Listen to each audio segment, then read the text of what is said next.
Welcome back. Tonight we're walking through the morning mist of Chang'an's Western Market toward a wedding that would unite two worlds. Not the romantic fairy tale of East meets West, but the complex human reality of families who learn to make exile into opportunity, displacement into new forms of belonging, and difference into unexpected beauty. If you find meaning in these stories of ordinary people creating extraordinary connections, I'd appreciate a like and subscribe. Drop a comment about how your own family story reflects migration or cultural blending. There's something deeply moving about knowing we're all part of this ongoing human experiment with diversity and cooperation. So dim the lights. Let's begin with Mir adjusting his silk wedding collar, a garment that whispered the story of cultural fusion in every thread, as he prepared to marry Liu Mingzhu in a ceremony that would celebrate not just their love, but the triumph of human adaptability over ancient boundaries. Chapter 9. Peoples of the Silk Road, Migrations, Societies, and Cross-Cultural Encounters. The morning mist clung to the cobblestones of Chang'an's Western Market as the wedding procession made its way through streets that had witnessed 1,000 such ceremonies, yet none quite like this one. Mir, grandson of a Sogdian merchant who had arrived in the Tang capital with nothing but silver coins sewn into his traveling robe, adjusted the silk collar of his wedding garment, a robe that told the story of cultural fusion in every thread. The fabric whispered softly against his skin, silk that had been woven in Chinese workshops from cocoons tended by methods guarded for millennia, yet dyed with techniques perfected in distant Samarkand, where saffron bloomed like golden snow across ancient fields. The embroidered patterns that adorned his sleeves had been stitched with Persian roundel motifs, circles within circles that spoke of eternity and the endless connections binding distant peoples. The cut of the garment itself followed a style that would have been recognizable in the bazaars of Baghdad, the counting houses of Constantinople, or the silk warehouses where Armenian merchants conducted their intricate negotiations with suppliers from across the known world. Beside him walked Liu Mingzhu, daughter of a Chinese silk weaver whose family had served the imperial workshops for 7 generations. Her wedding costume sparkled like captured starlight, Chinese silk the color of spring jade, smooth as morning dew yet strong as the bonds that would unite two ancient peoples. The jewelry adorning her graceful neck combined Sogdian metalworking traditions with Chinese craftsmanship. Silver worked so fine it seemed like frozen music. Garnets that caught the early light like drops of wine pressed from grapes that had ripened under foreign suns. Her headdress crowned her dark hair with symbols both familiar and foreign. Buddhist lotus blossoms intertwined with Zoroastrian fire motifs, their ancient meanings woven together like the lives they represented. Pearls from the South China Sea caught the morning light alongside garnets that had traveled impossible distances through mountain passes, where snow leopards padded silently across paths, worn smooth by countless caravans. Each ornament told a story of journey and transformation, of treasures that had crossed deserts and oceans to find their perfect home in this moment of union between two hearts and two worlds. The sounds of the awakening city created a symphony of cultural blending that would have been unimaginable in any earlier age. From the compound where Persian merchants housed their prize horses came the soft nickering of steeds whose bloodlines traced back to windswept grasslands beyond the Oxus River. Horses whose very names whispered of distant places. Nisaean stallions from mountain meadows where eagles soared. Arabian mares whose ancestors had carried desert princes across dunes that shifted like golden seas. The rhythmic hammering from Armenian metalworking shops provided a steady percussion. The ancient music of craftsmanship, where silver yielded to skilled hands like water accepting the shape of its vessel. Turkish guards called morning greetings to one another in their own melodic tongue, their voices mixing with the lilting melodies of Sogdian lullabies drifting from upper-story windows, where mothers sang their children to sleep after the long night's celebration. These songs carried within them the memories of mountain passes and desert oases, lullabies that had soothed countless generations of merchant children in cities whose names sounded like poetry: Samarkand, Bukhara, Tashkent, Kashgar. As the procession approached Mir's family compound in the heart of the foreign merchant quarter, the mingled aromas of the wedding feast created an olfactory map of the known world, each scent a memory of distant places, each flavor a bridge between cultures.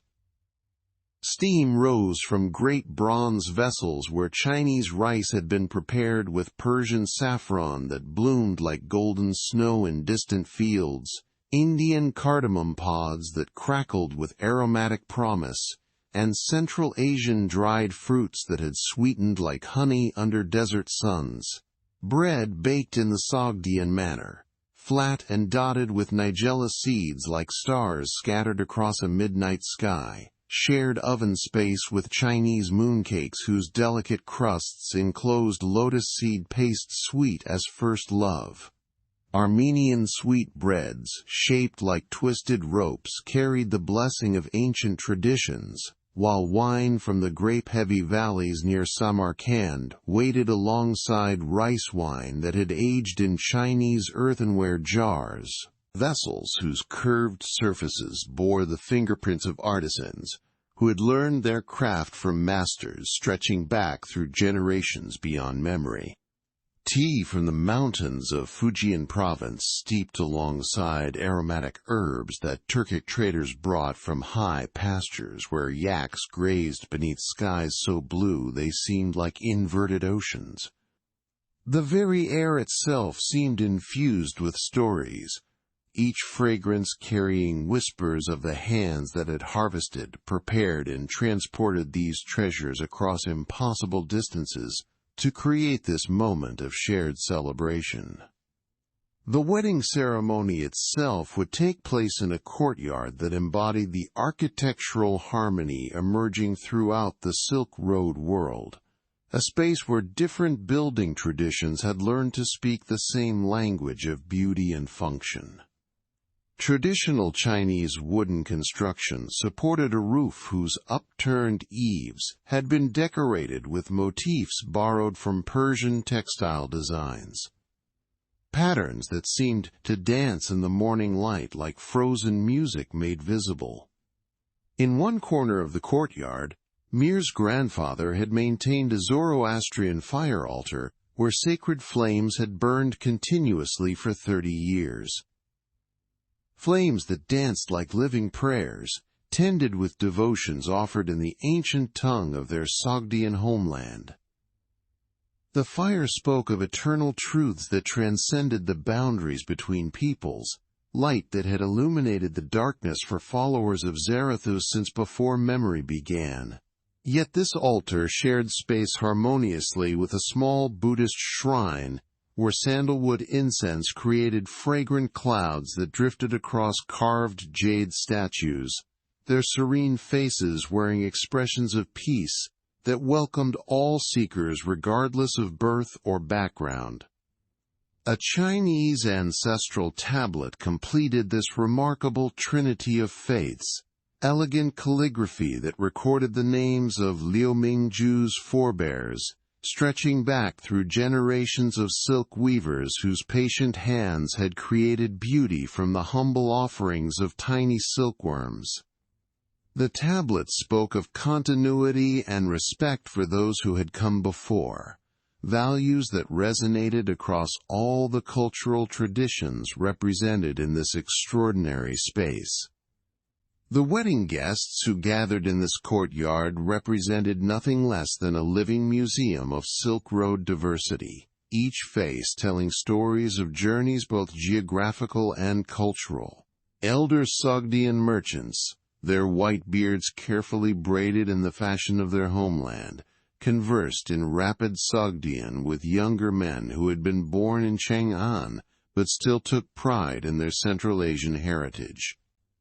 Their conversations flowed like streams converging, mixing business concerns with family news, trading advice with cultural wisdom, practical observations with philosophical reflections that stretched back to ancient Persian sages. Chinese officials who had adopted the flowing robes and pointed caps favored by foreign merchants stood alongside Persian craftsmen, whose workshops had become renowned throughout the capital for the quality of their silverwork and the intricacy of their gem setting.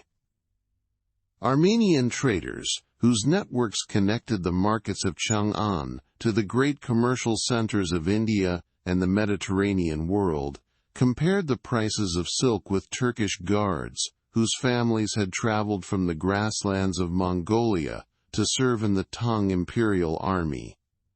Young women from across the cultural spectrum had dressed for the occasion in costumes that blended traditions as freely as their families had blended bloodlines. Chinese silk robes displayed Central Asian embroidery patterns. Sogdian-style jewelry adorned Chinese hairstyles. Persian cosmetics, kohl for the eyes and henna for the hands, decorated faces whose features reflected the intermarriage that had been transforming the appearance and culture of Chang'an's foreign communities for generations. The very faces in the crowd told the story of cultural integration. Children whose Sogdian fathers and Chinese mothers had produced features that combined the best of both traditions. Young men whose Persian ancestry showed in their dark eyes but whose mannerisms had been shaped by Chinese education. Women whose Turkic grandmothers had passed down songs and stories that now carried Chinese melodies and Confucian moral lessons. As the morning sun climbed higher above the compound walls, the wedding feast began to reveal the extraordinary culinary synthesis that had emerged in cosmopolitan Chang'an. Chinese delicacies: whole fish, steamed with ginger and soy sauce, delicate dumplings filled with minced pork and cabbage, shared the low tables with Central Asian specialties that had become beloved throughout the city. Pilaf, prepared in the Sogdian manner, with lamb and dried apricots, sent aromatic steam toward the carved wooden ceiling, while Persian sweets made with rosewater and pistachios provided counterpoint to Chinese pastries filled with lotus seed paste. Fermented mare's milk, the traditional drink of the Turkish steppes, filled silver bowls alongside wine that had aged in the terraced vineyards of the Turfan Depression. The musical entertainment that accompanied the feast demonstrated the remarkable degree to which artistic traditions had interpenetrated throughout the Silk Road world. Musicians played instruments whose very construction told stories of cultural exchange. Persian-style lutes whose soundboards had been crafted using Chinese lacquering techniques, Central Asian drums whose skins had been prepared according to Turkish methods but decorated with Chinese artistic motifs, Chinese zithers whose tuning had been influenced by Persian musical scales and whose decorative inlay work showed clear traces of Sogdian aesthetic preferences. But it was in the faces of Mir and Lu Mingju themselves that the deepest meaning of this celebration became visible. Here were two young people, whose love had transcended the boundaries that had once separated their ancestors, whose children would inherit not just the material wealth of their merchant families, but the infinitely richer treasure of multiple cultural traditions. Their wedding was both deeply personal and historically significant, a single ceremony that embodied the larger processes of cultural integration, intermarriage, and identity formation that were transforming societies throughout the Silk Road network. As the afternoon light slanted through the compound's carved wooden screens, casting intricate shadow patterns across the wedding guests, the celebration continued with stories and songs that wove together narrative threads from across Eurasia.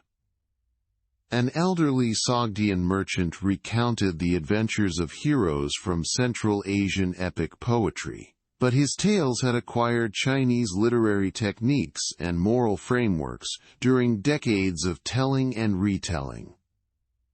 A Chinese poet improvised verses that employed traditional Chinese forms but incorporated Persian imagery and Turkic rhythmic patterns he had absorbed through years of cultural exchange. Armenian singers performed wedding songs that combined their ancient melodies with instrumental accompaniment provided by musicians from half a dozen different cultural backgrounds. This single wedding celebration, played out in the heart of Tang Dynasty, China's most cosmopolitan city, represented just one moment in a vast historical drama that had been unfolding for centuries across the breadth of the Silk Road network.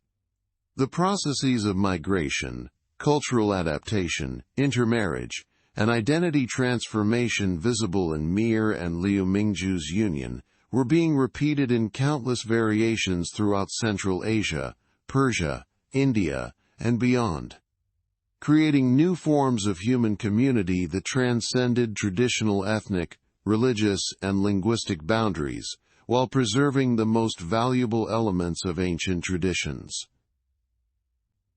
Their story was part of an even larger narrative, the story of how ordinary people, driven by the desire for prosperity, safety, and happiness, had created through their individual choices and personal relationships a new kind of civilization that connected distant continents and diverse peoples through networks of kinship, commerce, cultural exchange, and mutual respect.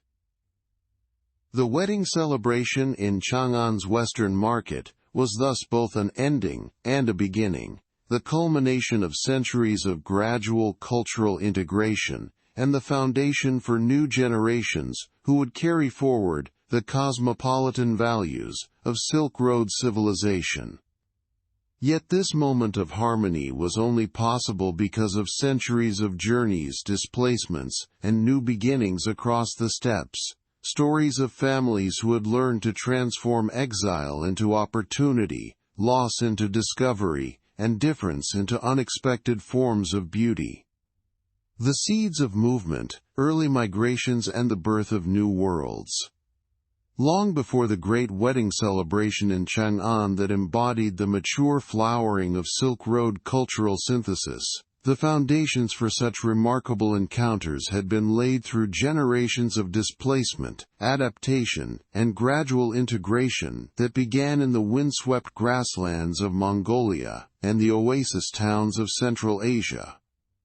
The story of the Silk Road peoples truly begins not with the merchants and diplomats who would later become famous, but with the anonymous families who found themselves caught in the great currents of change that periodically reshaped the ethnic and cultural landscape of Inner Asia. Families whose names are lost to history but whose courage in the face of uncertainty laid the groundwork for civilizations yet to come.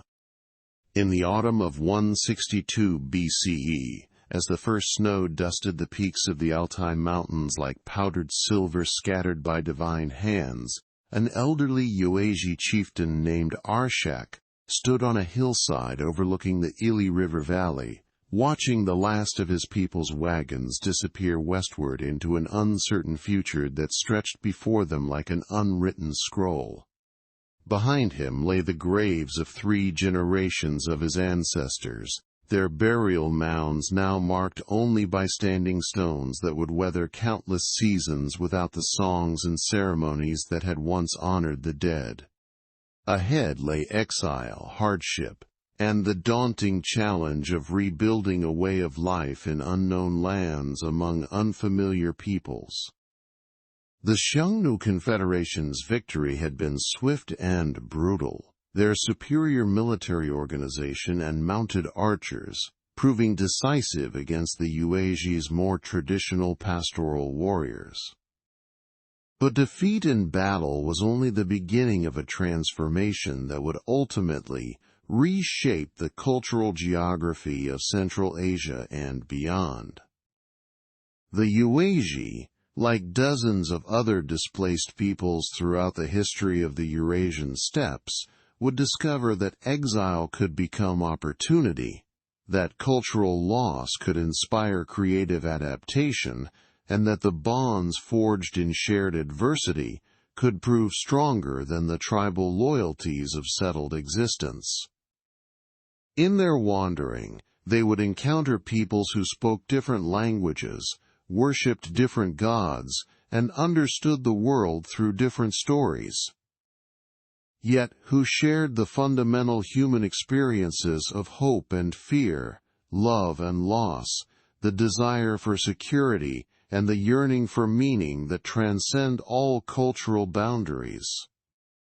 Arsha could not have imagined, as he urged his horse westward to catch up with his fleeing kinsmen, that the displacement of his people would set in motion a chain of events that would ultimately contribute to the rise of the Kushan Empire, that great confederation that would span from Central Asia to northern India, creating trade networks that connected the Roman Mediterranean with the markets of Han Dynasty China.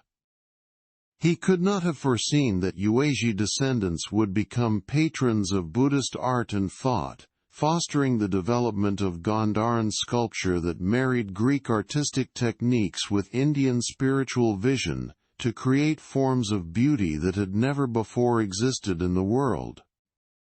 The individual tragedy of displacement would become, over the course of centuries, a crucial element in the creation of a cosmopolitan civilization that valued adaptability, creative exchange and peaceful cooperation over military conquest and ethnic purity. The stories that would be told around evening fires in distant oases, tales of heroes who learned to find strength in flexibility, wisdom in uncertainty, and beauty in the unexpected combinations that emerged when different traditions encountered each other with open hearts and curious minds. The forced migration of the Yuezhi was neither the first nor the last of the great population movements that periodically swept across the steppes and oasis towns of Central Asia like waves across an ocean of grass and sand. Archaeological evidence suggests that similar displacements had been occurring for millennia, winds, wars, and weather alike pushing families from their homes. Sometimes the rains failed and grasslands withered. Sometimes populations grew beyond what traditional territories could sustain. Sometimes new weapons or tactics shifted the delicate balance of power between neighboring peoples. Always there was the eternal competition for the most fertile pastures, and the precious trading routes that connected distant worlds. Yet what made the period from roughly the 2nd century BCE to the 8th century CE distinctive was not the occurrence of such migrations, but the increasingly sophisticated webs of connection that had developed to absorb, redirect, and ultimately benefit from the human energy released by political upheaval. By this time, displacement no longer meant simply conquest and assimilation or destruction and disappearance.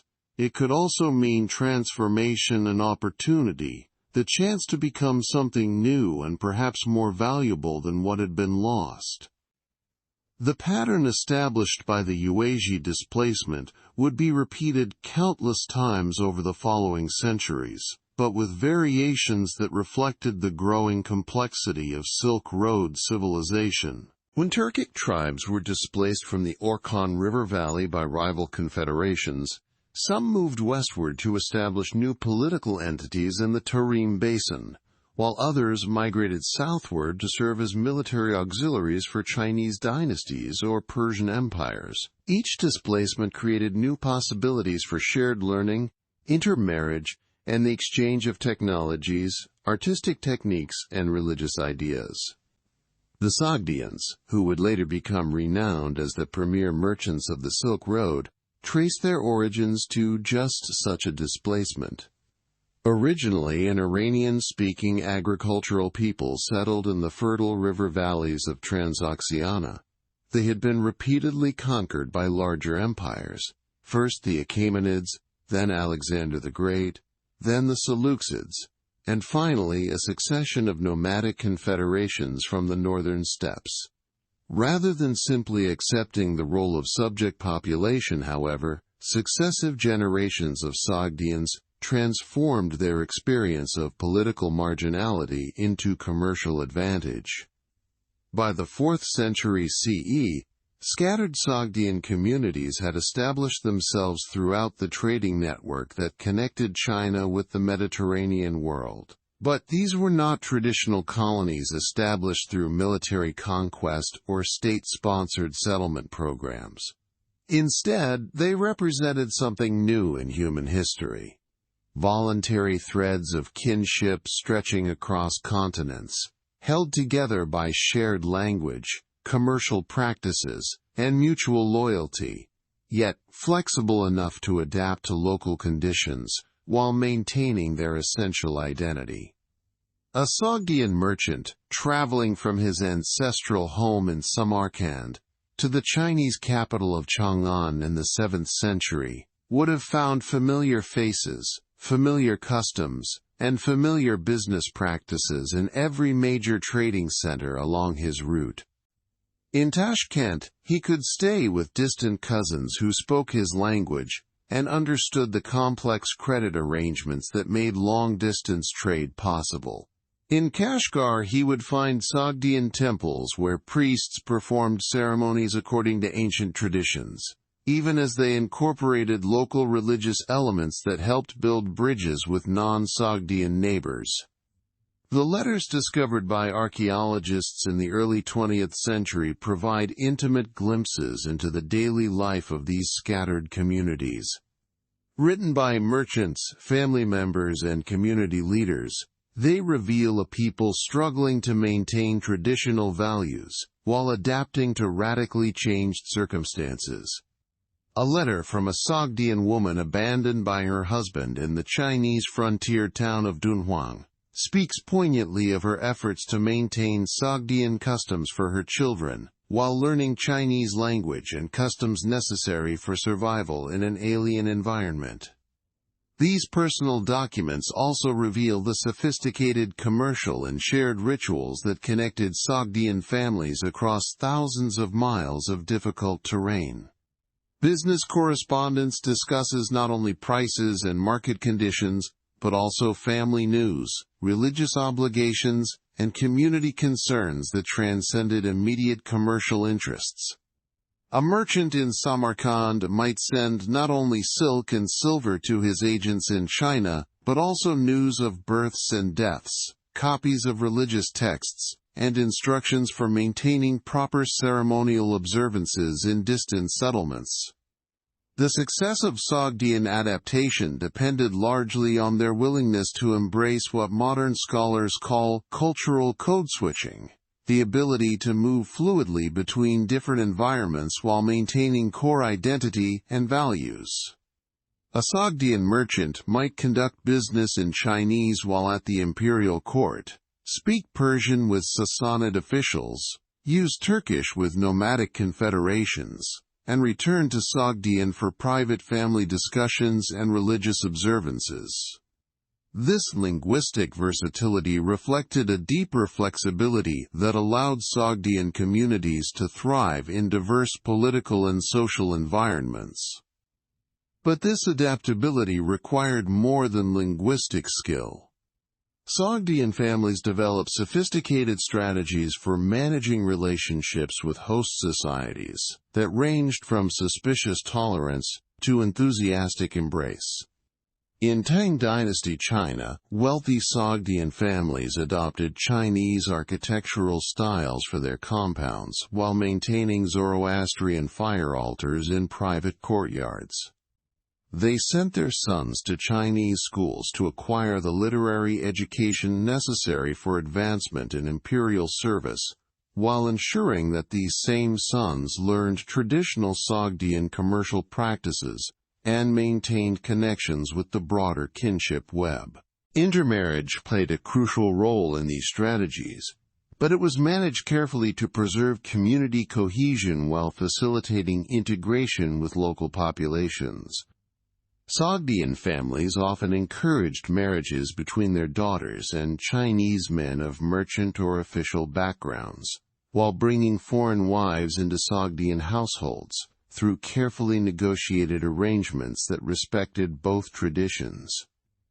The children of such unions inherited the advantages of dual identity, access to Chinese educational and career opportunities combined with membership in the extensive Sogdian commercial constellation.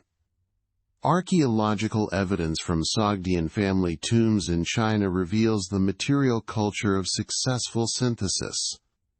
The tomb of the Sogdian official Shi Jun and his wife, discovered near modern Xi'an, contained artifacts from virtually every major civilization connected by the Silk Road, and many others revealed a similar interlacing of worlds.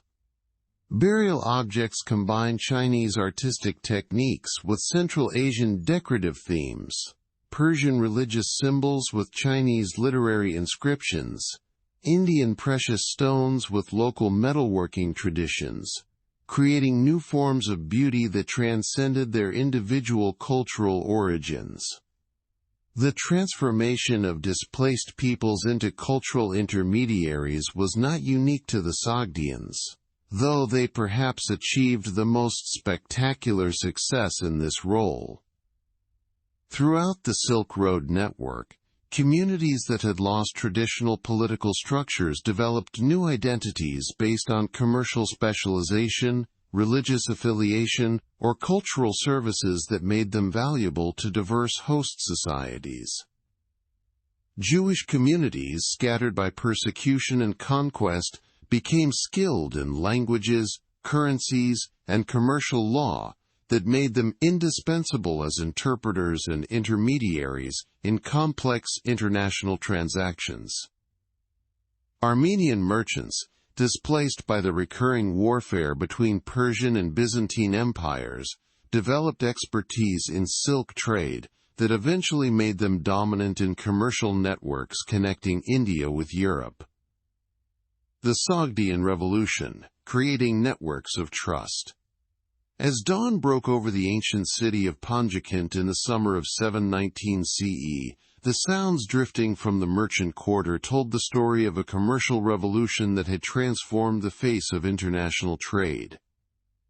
From behind carved wooden doors came the soft scratch of brushes on paper, as scribes updated account ledgers that tracked transactions spanning half the known world.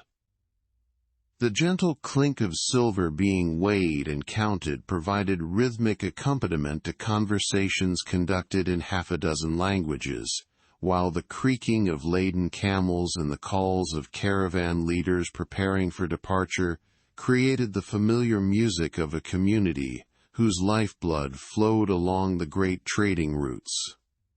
Master Nanai Vandak, patriarch of one of Panjikent's most successful trading houses, stood in his private courtyard watching the morning light illuminate a wall painting that perfectly captured the cultural synthesis his people had achieved. The fresco showed scenes from Persian epic poetry, but the artistic techniques were clearly influenced by Chinese painting traditions, while the clothing and jewelry depicted on the heroic figures reflected the international fashion preferences of Sogdian elite society. Even the colors told the story of global connections, ultramarine blue ground from lapis lazuli mined in distant Afghanistan, cinnabar red imported from Chinese mountains, and gold leaf that might have originated in streams flowing from the Hindu Kush. Behind Nane Vandak in the main hall of his compound, 3 generations of his family were already engaged in the complex business of managing a commercial network that extended from the workshops of Constantinople to the markets of Canton. His eldest son, Vakshuvar, recently returned from 2 years in Chang'an, was dictating letters to Chinese business partners, while simultaneously reviewing invoices for silk shipments that would travel westward through Samarkand and Bukhara, to eventually reach merchants in Damascus and Alexandria. His grandson, barely 16, but already fluent in Chinese, Sogdian, Persian and Turkish, was practicing calligraphy by copying Buddhist sutras, not from religious devotion, but because the mechanical practice of reproducing sacred texts was considered excellent training for the careful attention to detail that would later serve him in commercial correspondence. The success of the Sogdian commercial revolution rested not on military conquest or imperial patronage, but on a revolutionary approach to business relationships that emphasized trust, flexibility, and mutual benefit over short-term profit and competitive advantage. Unlike the great trading companies that would later emerge in medieval Europe, Sogdian commercial networks were based on extended family relationships, shared cultural traditions, and religious obligations that created bonds of mutual responsibility spanning thousands of miles and multiple generations. The foundation of this system was the institution known as the Commenda, a business partnership arrangement that allowed wealthy merchants to finance trading expeditions without personally undertaking the risks and hardships of long-distance travel. Under this system, an established merchant like Nanai Vandak would provide capital, goods, and credit to younger relatives or trusted associates who would actually travel the trading routes, conduct negotiations, and manage the complex logistics of moving valuable cargo across challenging terrain and through multiple political jurisdictions. What made the Sogdian version of this arrangement distinctive was the sophisticated network of mutual support and accountability that developed around it. A young merchant setting out from Panji with a caravan bound for Chinese markets knew that he would find assistance, accommodation, and business connections in every major trading center along his route. Sogdian merchant colonies in cities like Tashkent, Kashgar, Turfan, and Dunhuang maintained not only warehouses and lodging facilities, but also temples, schools, and courts, where disputes could be resolved according to traditional Sogdian law and custom. The famous Sogdian letters discovered in the early 20th century provide intimate glimpses into how these networks functioned in practice. One letter, written by a merchant in Dunhuang to his colleagues in Samarkand, not only reports on market conditions and political developments in western China, but also provides detailed news about mutual friends and relatives, requests for specific religious ceremonies to be performed on his behalf, and instructions for maintaining family tomb sites and ancestral obligations thousands of miles from his temporary residence.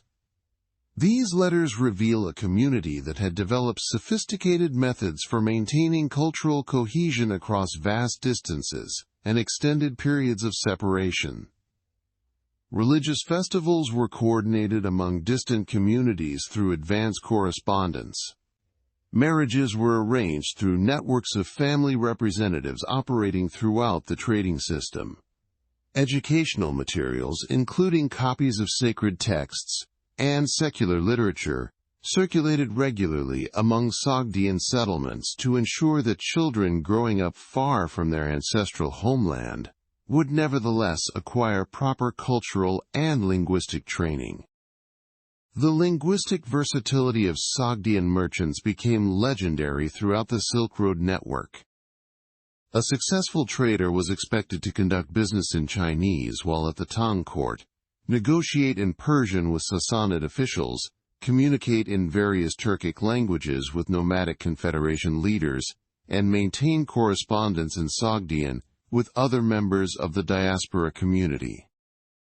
But this multilingual ability went far beyond mere practical necessity to represent a fundamental philosophical approach to cultural interaction that emphasized adaptation, synthesis, and mutual enrichment rather than cultural supremacy or ethnic purity. Archaeological evidence from Sogdian trading centers reveals the material culture of this cosmopolitan worldview.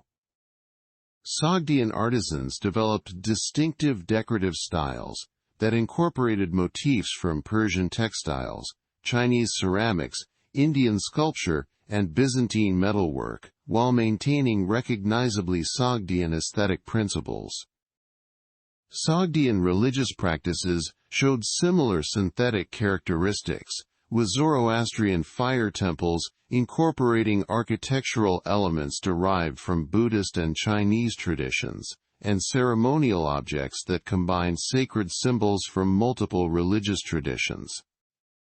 The commercial success of Sogdian networks attracted imitators and competitors throughout the Silk Road world, but few achieved comparable results because they lacked the cultural foundations that made Sogdian cooperation possible. The shared language, religious traditions, and kinship obligations that bound Sogdian communities together could not be easily replicated by other ethnic groups whose traditional social structures had been based on territorial control rather than commercial networking. Chinese historical sources from the Tang Dynasty period describe the Sogdian trading system with a mixture of admiration and bewilderment.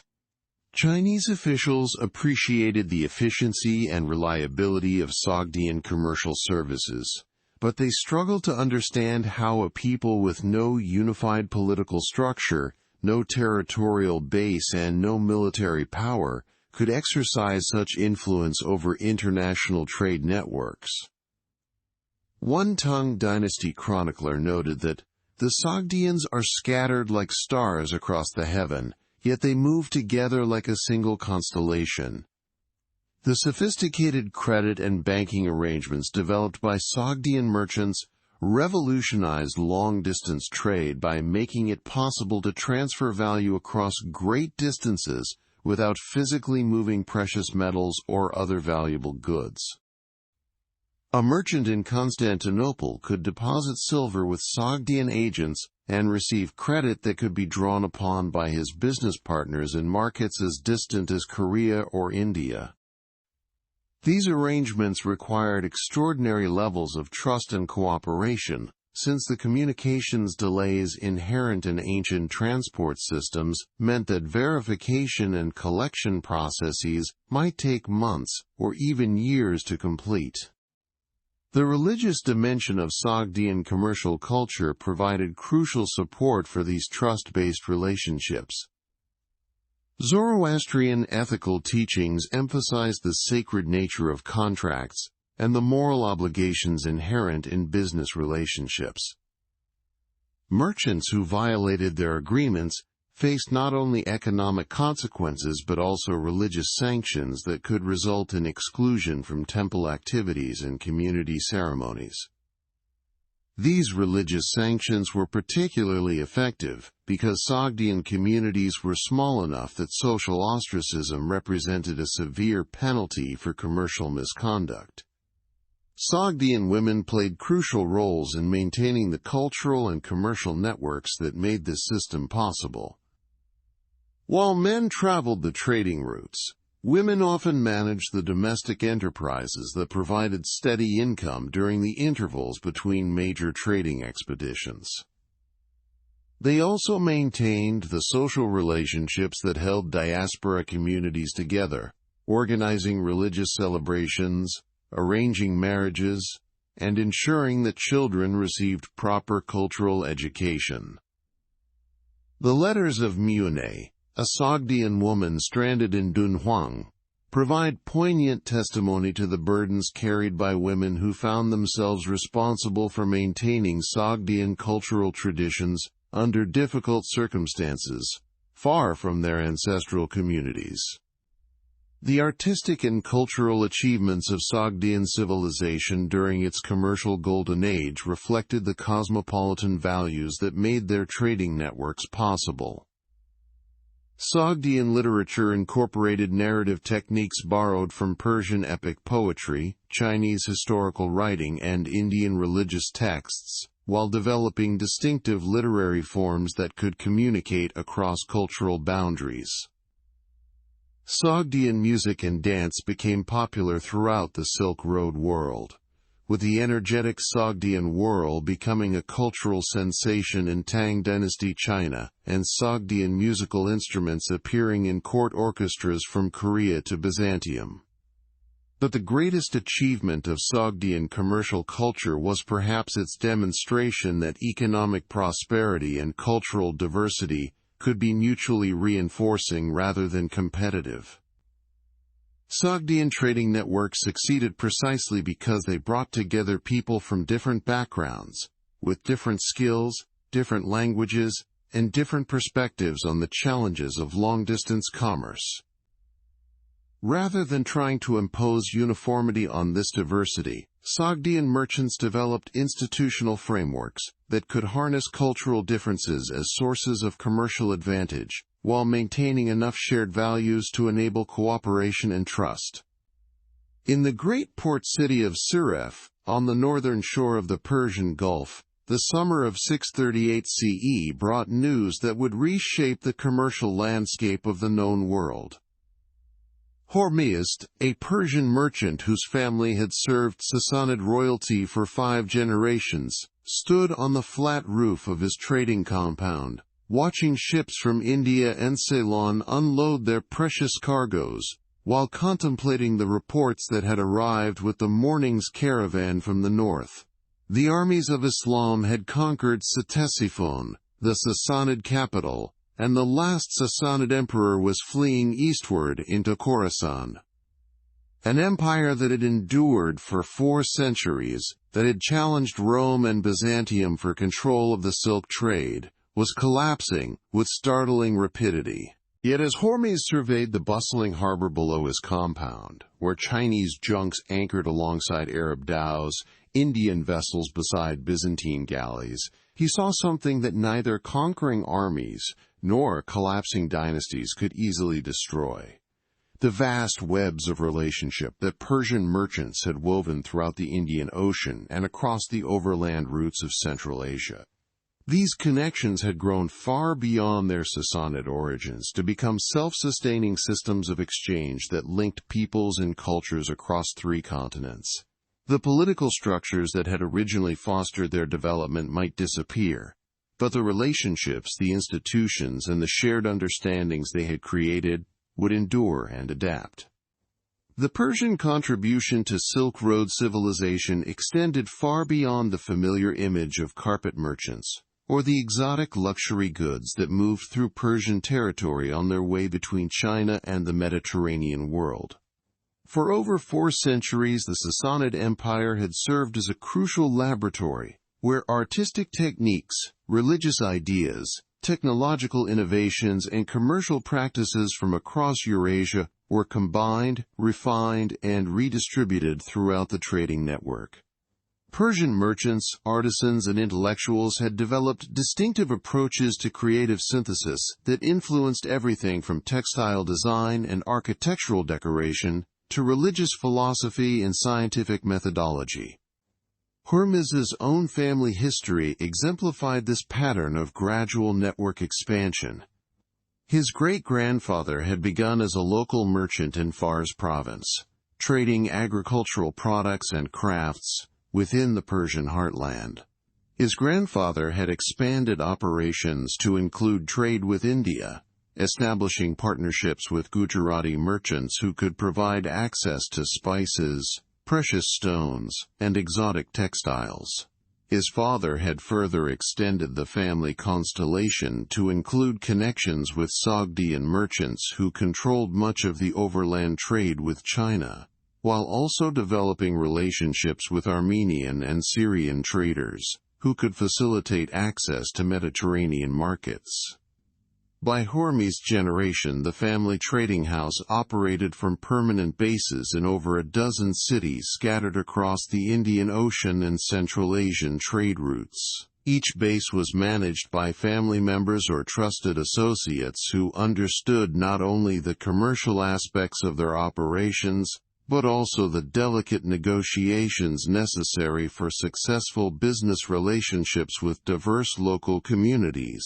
In Socotra, Persian agents needed to understand Arab trading customs and Islamic commercial law. In Ceylon, they worked with Tamil merchants who had their own distinctive business practices and religious obligations. In Samarkand, they coordinated with Sogdian partners, who dominated the silk trade, but depended on Persian connections for access to Indian Ocean luxury goods.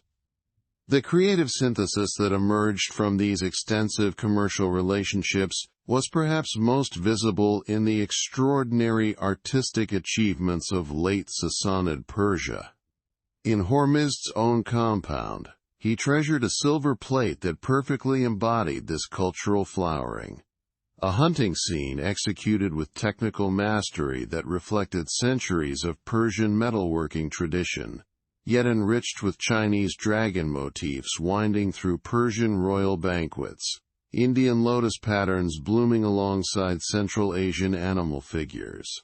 The overall artistic effect was recognizably Persian, yet nourished by aesthetic elements drawn from across the known world, and countless other objects throughout Persian workshops told similar stories of creative exchange.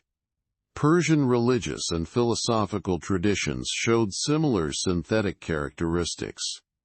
While Zoroastrianism remained the official religion of the Sassanid state, Persian intellectual culture had absorbed substantial influences from Buddhist philosophy, Christian theology, Manichaean cosmology, and various Central Asian spiritual traditions.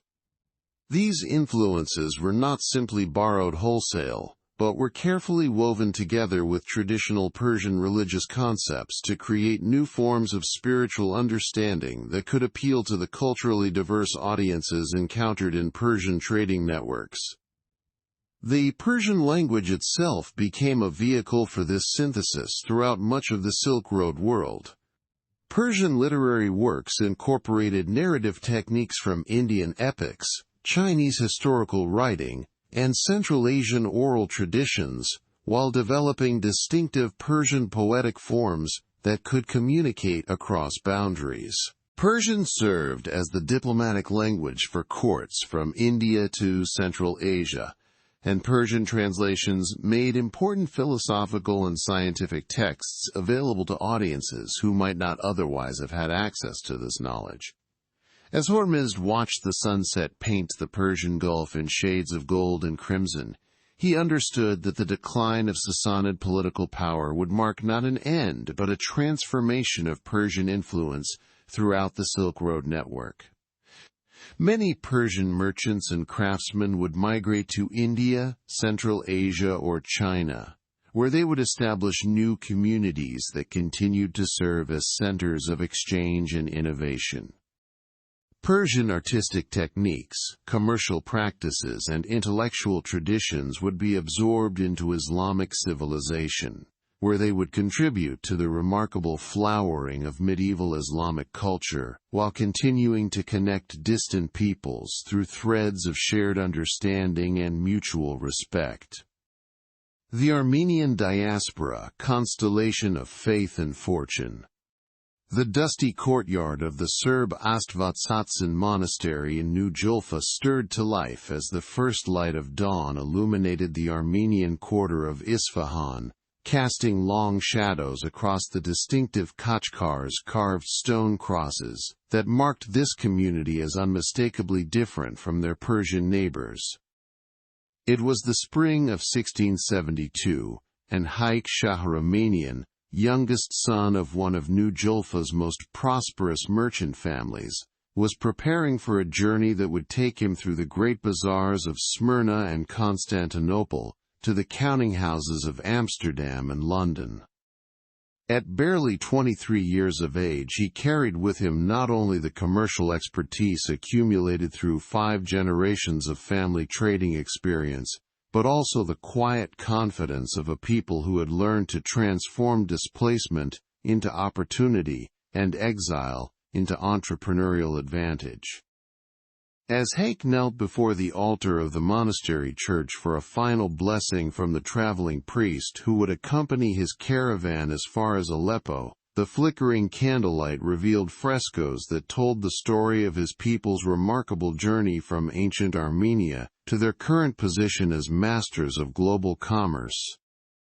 The paintings depicted scenes from Armenian history: the conversion to Christianity in 301 CE, the development of the Armenian alphabet, the golden age of medieval Armenian kingdoms, but they also included more recent events that spoke to the adaptive resilience that had made Armenian commercial success possible.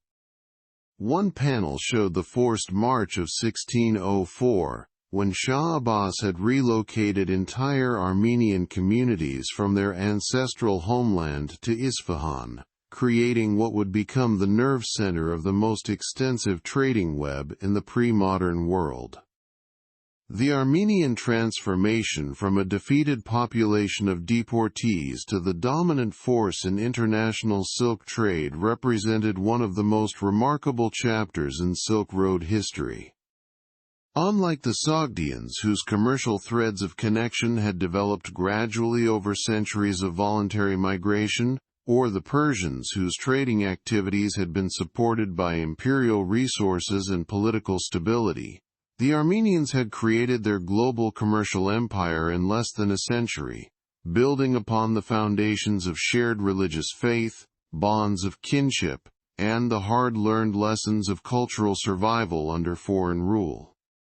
The origins of Armenian commercial greatness lay in catastrophe. Throughout the 16th century, the Armenian homeland had been devastated by recurring warfare between the Ottoman and Persian empires, with Armenian cities and villages repeatedly changing hands, suffering destruction, and losing population to warfare, deportation, and refugee migrations. By 1600, traditional Armenian society, based on agricultural production, local craft specialization, and regional trade networks, had been so thoroughly disrupted that survival required entirely new forms of social organization and economic activity. Shah Abbas, the first's decision to relocate Armenian populations from their traditional homeland to Isfahan in 1604, was motivated primarily by military considerations. He wished to deny resources to advancing Ottoman armies, while gaining access to Armenian skills in silk production and trade. But the unintended consequences of this forced migration would ultimately prove far more significant than its immediate strategic objectives. The Armenians transplanted to New Julfa found themselves in an environment that encouraged commercial innovation, provided access to global trading routes, and offered religious tolerance that allowed them to maintain their bonds of faith while adapting to radically changed circumstances. The physical layout of New Julfa itself reflected the synthesis of Armenian traditions with Persian administrative practices and Islamic architectural techniques. Armenian churches built in the traditional style shared neighborhoods with Persian-influenced residential compounds, while the famous Armenian merchants' houses combined European architectural elements with Persian decorative motifs and practical features adapted to the commercial requirements of international trade. The central bazaar, where Armenian merchants conducted their daily business, incorporated design elements from Armenian, Persian, and Central Asian trading centers, creating architectural spaces that could accommodate the diverse expectations of merchants from throughout the Silk Road network. But the most important innovation of New Julfa Armenian society was the development of commercial institutions that could operate effectively across vast distances and multiple political jurisdictions, while maintaining the religious and cultural unity that provided the foundation for mutual trust and cooperation. Each young Armenian who set out from Julfa carried not only contracts of trade, but letters of blessing, reminders of festivals, and promises to honor family shrines thousands of miles from home. These personal obligations created bonds stronger than any legal document, a constellation of trust that connected London merchant houses to Manila trading posts through the sacred promises made in monastery courtyards. Armenian merchants created what was essentially a global corporation organized along kinship lines, with branch offices extending from London and Amsterdam in the west to Manila and Macau in the east, all coordinated through the central headquarters in New Julfa. The system operated through carefully arranged partnerships between established merchant houses in New Julfa and younger relatives or trusted associates who traveled to establish permanent trading colonies in distant markets. These partnerships were formalized through contracts that specified not only commercial obligations, but also religious duties and family responsibilities that bound the parties together through ties that transcended mere business relationships. The letters and documents preserved in Armenian monastery archives reveal the sophisticated coordination required to manage such an extensive diaspora web. Business correspondence between New Julfa and Armenian communities in India, Russia, and Western Europe discussed not only prices, market conditions, and trading opportunities, but also family news, religious celebrations, educational arrangements for children, and instructions for maintaining proper ceremonial observances in communities thousands of miles from their ancestral homeland. Religious institutions played crucial roles in maintaining this chain of trust and facilitating commercial operations. Armenian churches and monasteries and trading centers throughout Europe and Asia served not only as places of worship, but also as informal banks, warehouse facilities, meeting places for business negotiations, and centers for the cultural education that ensured that Armenian children growing up in scattered settlements would maintain connections with their heritage and their extended commercial family. The economic foundation of Armenian commercial success was their monopolization of the Persian raw silk trade, but their business model extended far beyond simple commodity trading to include sophisticated financial services, luxury goods distribution, and the delicate art of mediating between different civilizations. Armenian merchants developed innovative credit and banking arrangements that made it possible to finance trading expeditions across multiple years and vast distances. They created insurance systems that could protect valuable cargoes against the numerous risks of long-distance commerce. Most importantly, they established quality control and standardization systems that made Armenian silk a recognized mark of excellence throughout European and Asian markets. The adaptability that made Armenian commercial success possible was perhaps most visible in the marriages arranged between Armenian merchant families and local elites in various diaspora communities.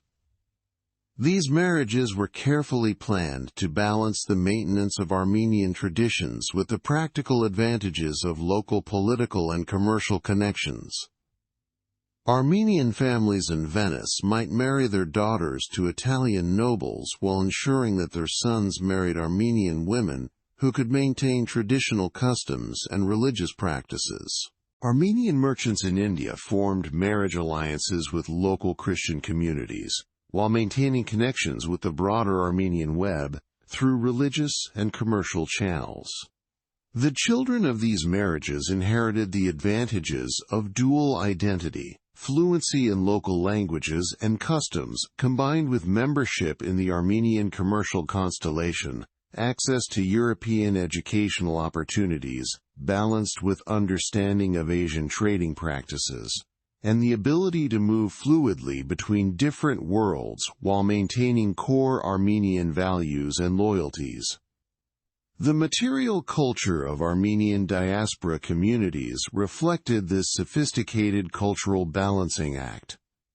Armenian merchants' houses in Amsterdam featured Dutch architectural elements and European furnishings while maintaining Armenian religious shrines and displaying textiles, carpets, and decorative objects that proclaimed their owners' connections with Asia. Armenian churches in India incorporated local architectural techniques and decorative motifs, while preserving traditional Armenian liturgical practices and maintaining artistic connections with the Mother Church in Echmiadzin. The artistic and intellectual achievements of diaspora Armenian communities demonstrated the creative possibilities inherent in cultural synthesis. Armenian scholars in Venice established printing presses that produced not only religious texts, but also secular literature, scientific treatises, and commercial manuals that facilitated cultural exchange between Europe and Asia. Armenian artists developed distinctive painting and manuscript illumination styles that combined European techniques with Persian decorative traditions and Armenian iconographic conventions. The global reach of Armenian commercial networks by the late 17th century was unprecedented in the pre-modern world. Armenian merchants maintained permanent establishments in over 50 cities scattered across 4 continents, with regular communication and coordination that allowed them to respond rapidly to changing market conditions, political developments, and commercial opportunities. When European demand for Asian luxury goods increased, Armenian networks could quickly redirect silk shipments from traditional Middle Eastern markets to new European customers. When political instability disrupted overland trading routes, Armenian merchants could shift operations to maritime alternatives without losing access to essential suppliers or customers. The social organization that made this global coordination possible was based on principles that modern scholars recognize as fundamental to successful multinational enterprises: decentralized decision-making combined with centralized strategic planning, cultural adaptability balanced with institutional continuity, and competitive advantage based on superior information networks and relationship management, rather than simply lower costs or better products. But perhaps the most remarkable aspect of Armenian commercial culture was its demonstration that economic success and cultural preservation could be mutually reinforcing, rather than competing objectives. Armenian merchants became wealthy precisely because they maintained strong cultural identities that enabled cooperation and trust across vast distances and extended time periods. Their success in preserving Armenian language, religious traditions, and cultural practices actually strengthened their commercial effectiveness by providing the social bonds that made complex international business relationships possible. The Armenian example influenced commercial practices throughout the Silk Road network and beyond, providing a model for other diaspora communities seeking to combine cultural survival with economic opportunity. Jewish merchants adopted Armenian techniques for managing global trading networks, while Parsi and other minority communities in India developed similar approaches to balancing cultural preservation with commercial adaptation. Tung Cosmopolis, the golden age of cultural harmony.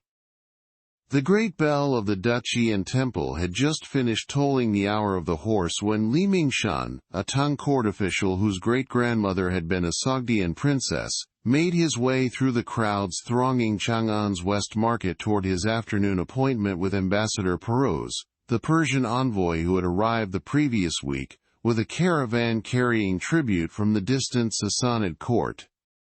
The year was 742. And the Tang capital had reached the peak of its cosmopolitan glory. a city of over 1 million inhabitants where the marketplace hummed in Chinese, Persian, and Sogdian, voices rising and falling like braided melodies, where Buddhist monasteries shared neighborhoods with Zoroastrian fire temples, and where the imperial court welcomed foreign dignitaries with ceremonies that celebrated diversity as a sign of Tang political and cultural supremacy. As Li Mingshan navigated the familiar energy of the West Market, his trained eye automatically catalogued the remarkable mingling that had become commonplace in Tang China. Central Asian horse traders in their distinctive peaked caps argued prices with Chinese buyers, while Turkish guards in Tang military uniforms supervised the unloading of precious goods from Khotan and Kashgar. Persian merchants, immediately recognizable by their flowing robes and carefully groomed beards, examined samples of Chinese silk while discussing transportation arrangements with Sogdian intermediaries, whose linguistic skills and commercial connections made them indispensable facilitators of international trade. The visual impact of this cosmopolitan marketplace was equally striking. Chinese silk robes displayed Persian decorative motifs, while Central Asian felt caps appeared alongside Chinese scholars' hats in the latest fashion. Women from across Eurasia had adopted clothing styles that interwove elements from multiple traditions: Chinese silk cut according to Persian patterns, Central Asian jewelry worn with Chinese hairstyles, Indian cosmetics applied according to Persian beauty standards, creating new forms of elegance that belonged to no single tradition yet somehow harmonized them all. Li Mingshan himself embodied the cultural blending that had become characteristic of Tang elite society. His official robes were cut according to Chinese court specifications, but decorated with textile patterns that revealed clear Persian influence. His educational background combined traditional Chinese literary training with knowledge of Persian poetry, Central Asian history, and Buddhist philosophy that reflected the international outlook expected of Tang diplomatic personnel. His personal library included works in Chinese, Persian, Sogdian, and Sanskrit, while his household staff included a Central Asian horse groom, a Persian cook, and a Sogdian tutor, responsible for teaching his children the commercial languages they would need for advancement in Tang society. The Persian embassy compound where Li Mingshan was headed occupied an entire city block in the heart of Chang'an's diplomatic quarter, its architectural design reflecting the harmonious synthesis that characterized Tang international relations. The basic building structure followed Chinese construction principles, but Persian decorative elements had been incorporated throughout, while the garden featured plants and landscape design concepts borrowed from Persian paradise gardens, Central Asian oasis traditions, and Chinese imperial garden design. The overall effect was both familiar to Chinese visitors and welcoming to Persian diplomats, a physical embodiment of Tang cultural policy that sought to demonstrate Chinese superiority through generous accommodation of foreign traditions, rather than through simple domination or exclusion. Ambassador Perroz, whom Li Mingshan found reviewing documents in a pavilion overlooking the compound's central courtyard, represented the sophisticated diplomatic culture that had developed to manage the complex international relationships characteristic of the Tang period. Born in Skhetsifan but educated partly in Indian Buddhist monasteries and Chinese schools, he spoke fluent Chinese, Persian, Arabic, and Sogdian, while his diplomatic training had included study of Chinese classical literature, Persian epic poetry, and Central Asian customary law. His staff included secretaries and interpreters from throughout the Silk Road network, chosen not only for their linguistic abilities but also for their knowledge and diplomatic experience. The tribute presents that Ambassador Perroz had brought to the Tang court reflected both Persian artistic achievements and the international webs of connection that linked the Sassanid Empire with trading partners throughout the known world. Persian carpets woven with silk imported from China displayed decorative patterns that incorporated motifs borrowed from Indian textiles, Central Asian felt designs, and Chinese ceramic decoration.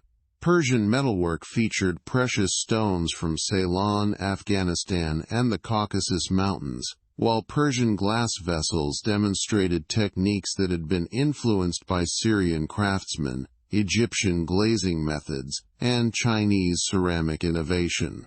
But the most valuable gifts in the Persian tribute were not material objects, but rather the books, maps, and scholarly works that represented Persian contributions to the international intellectual culture that flourished under Tang patronage. Persian translations of Indian mathematical treatises made advanced computational techniques available to Chinese scholars, while Persian geographical works provided detailed information about trade routes, political conditions, and commercial opportunities throughout Western Asia. Persian literary works introduced Chinese readers to narrative techniques, poetic forms, and philosophical concepts that would influence the development of Chinese literature for centuries.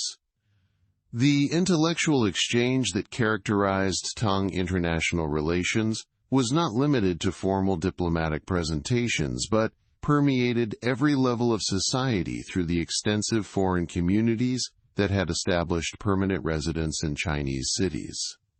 The Sogdian quarter of Chang'an maintained its own schools, where children could receive education in Sogdian language and traditional Central Asian culture, while also acquiring the Chinese literacy necessary for advancement in Tang society. Persian fire temples offered instruction in Zoroastrian philosophy and Persian literature alongside Chinese classical education, while Buddhist monasteries provided educational opportunities for students from throughout Asia who wished to study Chinese Buddhist texts and philosophical traditions. The marriage alliances that connected foreign communities with Chinese society created a new social class of culturally hybrid individuals who served as crucial bridges in the complex negotiations between different traditions. The children of Sogdian Chinese marriages often became translators, diplomats, or merchants who could navigate fluidly between Central Asian and Chinese expectations. Turkish Chinese families frequently produced military officers who combined nomadic horsemanship and tactical knowledge with Chinese administrative skills and educational backgrounds.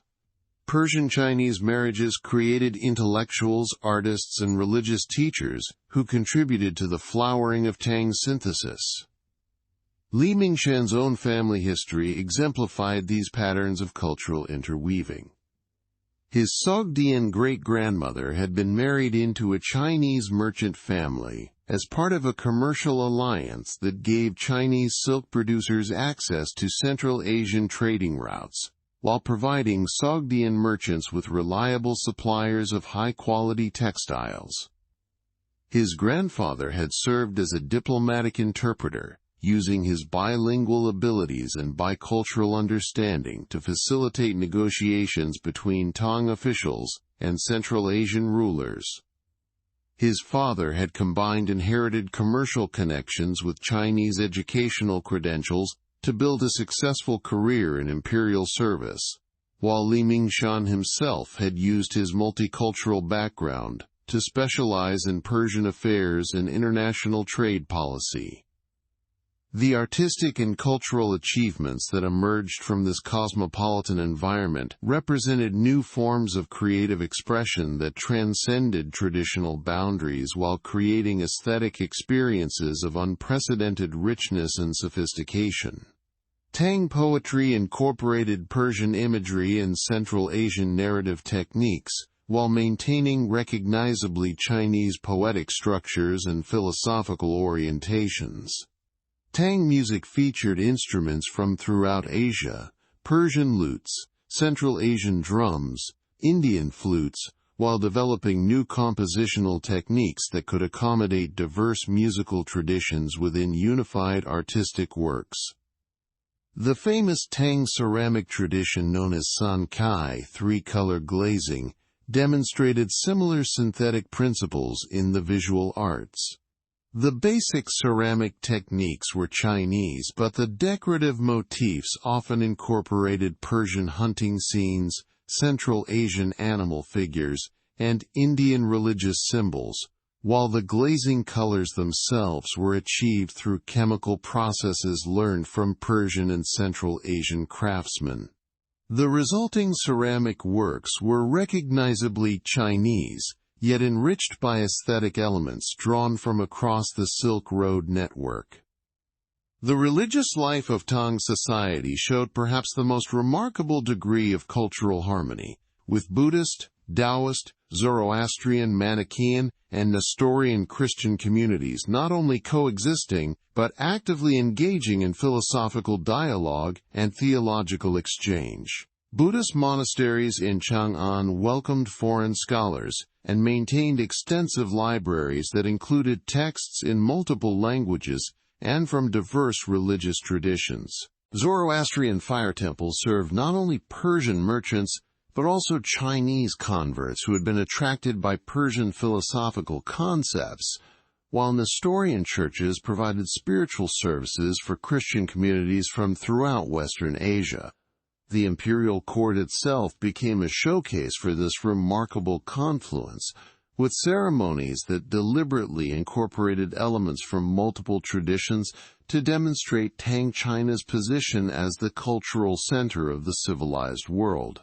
Imperial banquets featured cuisine from throughout Asia, entertainment by musicians and dancers from dozens of different backgrounds, and presentations by scholars, poets, and artists who represented the international intellectual community that had gathered in Chang'an. But perhaps the most significant achievement of Tang cosmopolitan culture was its demonstration that diversity could be a source of strength rather than weakness, that different traditions could enrich each other through contact and exchange rather than simply competing for dominance. The Tang approach to cultural harmony, based on confident assimilation rather than anxious exclusion, on generous accommodation rather than forced uniformity, created conditions for creative innovation and intellectual development that would influence human civilization long after the political structures that had made it possible had disappeared. Patterns of integration and transformation. As the golden age of Tang cosmopolitanism gradually gave way to more restricted policies in the late 8th and 9th centuries, the patterns of cultural integration that had been established during the height of Silk Road exchange continued to evolve, adapt, and influence human societies across Eurasia. The story of the Silk Road peoples was not simply one of exotic encounters and colorful cultural mixing, but rather a fundamental chapter in the ongoing human experiment with diversity, cooperation, and the creative potential that emerges when different traditions learn from each other while maintaining their essential identities. The archaeological evidence left by these remarkable communities tells a story that goes far beyond the familiar narratives of trade goods and diplomatic missions. In the carefully excavated remains of Sogdian family compounds in Chinese cities, in the genetic analysis of burial sites that reveal patterns of intermarriage and cultural adaptation, in the artistic objects that demonstrate sophisticated technical and aesthetic synthesis, we can see the day-to-day reality of societies that had learned to make diversity a source of strength rather than division. The letters preserved in ancient archives speak to us across the centuries, with voices that remain recognizably human, despite the vast cultural distances that separate us from their writers. A Sogdian merchant worrying about his family's welfare while pursuing business opportunities in distant Chinese markets, an Armenian mother teaching her children to maintain their religious traditions while adapting to life in a Persian city, a Persian craftsman incorporating Chinese techniques into traditional metalworking methods. These individuals face challenges that remain familiar to anyone who has ever tried to balance loyalty to inherited traditions with the practical requirements of life in a rapidly changing world. The institutions they created to manage these challenges, the commercial networks based on kinship and trust, the educational systems that could accommodate multiple linguistic and cultural traditions, the religious practices that incorporated elements from different spiritual traditions while maintaining core beliefs and values, represent sophisticated solutions to problems that continue to challenge multicultural societies today. Their example suggests that cultural integration need not require the abandonment of distinctive traditions, and that cooperation across cultural boundaries can create possibilities for human achievement that exceed what any single tradition might accomplish in isolation. The decline of the classical Silk Road network in the centuries following the Tang dynasty marked not an end but a transformation of the cultural synthesis that had been achieved during its golden age. The descendants of Sogdian merchants carried their commercial techniques and cultural adaptability to new environments throughout Asia and beyond. Armenian trading networks evolved and adapted to changing political circumstances while maintaining their essential characteristics. Persian cultural traditions continued to influence artistic and intellectual development throughout the Islamic world and beyond. The legacy of Silk Road cultural integration can be traced through the subsequent development of human civilization in ways both obvious and subtle. The artistic techniques developed through cultural exchange influenced everything from mosque decoration in Spain to temple architecture in Southeast Asia. The commercial practices pioneered by Silk Road merchants laid foundations for the global trading systems that would emerge in later centuries. The philosophical and religious syntheses, achieved in cosmopolitan trading cities, contributed to the development of more inclusive and universal approaches to spiritual understanding. Perhaps most importantly, the Silk Road peoples demonstrated that human beings possess remarkable capacities for cultural adaptation, creative synthesis, and cooperative achievement when they are provided with appropriate institutional frameworks and encouraged by leaders who understand diversity as an opportunity rather than a threat. Their example reminds us that the differences between human cultures, in language, religion, artistic expression, social organization, and worldview, need not be sources of conflict, but can become foundations for mutual enrichment and shared progress toward higher forms of civilization.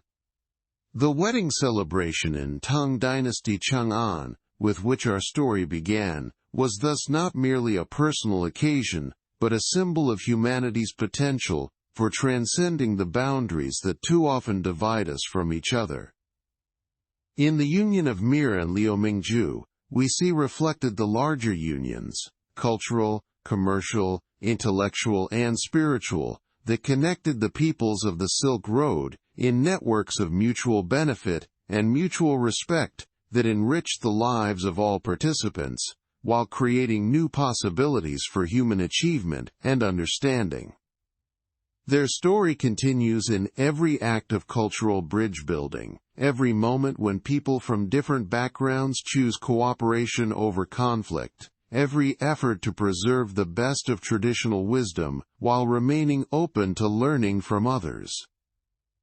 The Silk Road may have declined as a commercial network, but its essential spirit, the recognition that human diversity is a treasure to be celebrated rather than a problem to be solved, remains as relevant today as it was in the cosmopolitan markets of ancient Chang'an.